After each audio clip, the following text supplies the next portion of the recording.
Now, earlier on in the show, you'll have heard John Brennan, the former CIA director, suggest that the successor to Donald Trump might turn out to be Marco Rubio, his Secretary of State. Now, that idea has taken fire as an idea after he replied like this to a question about what he hoped for America. My hope for America is what it's always been. I think it's the hope I hope we all share.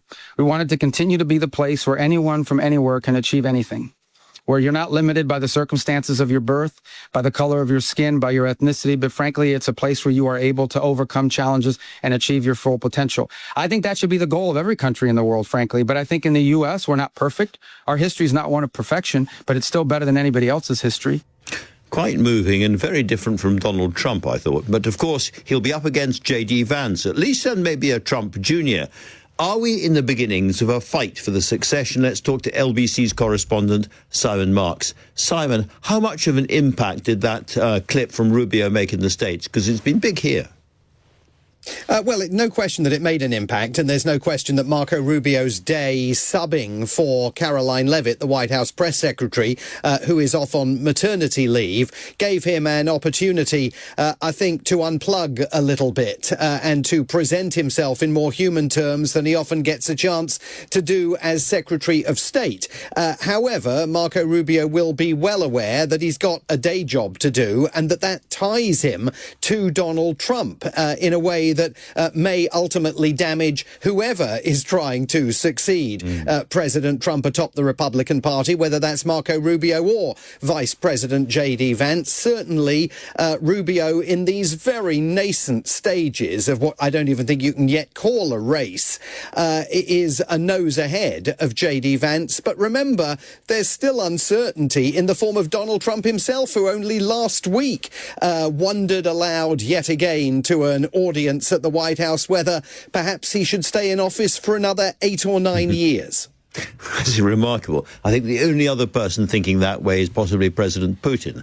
And of course, there's a Donald Trump Jr., one of the sons, I think, is also being talked about. So it could be quite a complicated. It's beginning to sound a little bit more like medieval or Tudor politics than modern politics. We've got the succession inside. We've got the courtiers circling. You say it's too early to say who's ahead, but Rubio's had a good week, as it were.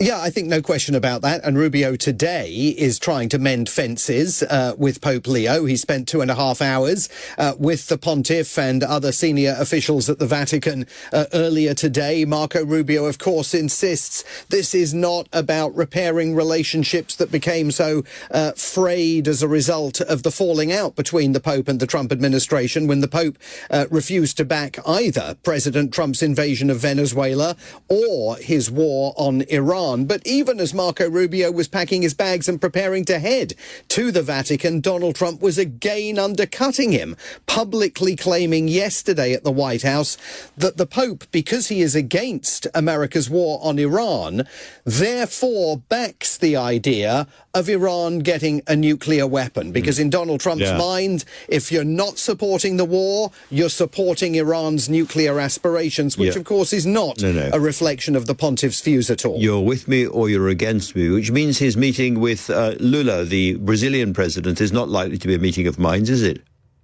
Well, definitely not. President Lula da Silva of Brazil is at the White House now, and I'll give you a sense of how things may be going. The press corps thought they were going to get invited into the Oval Office for a photo op.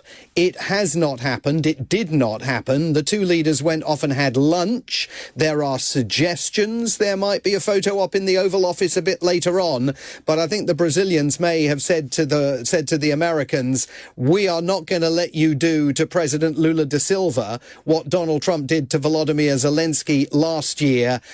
Nothing on camera, perhaps nothing on camera at all during the course of this meeting. Really interesting, as ever, Simon. Thank you so much for that.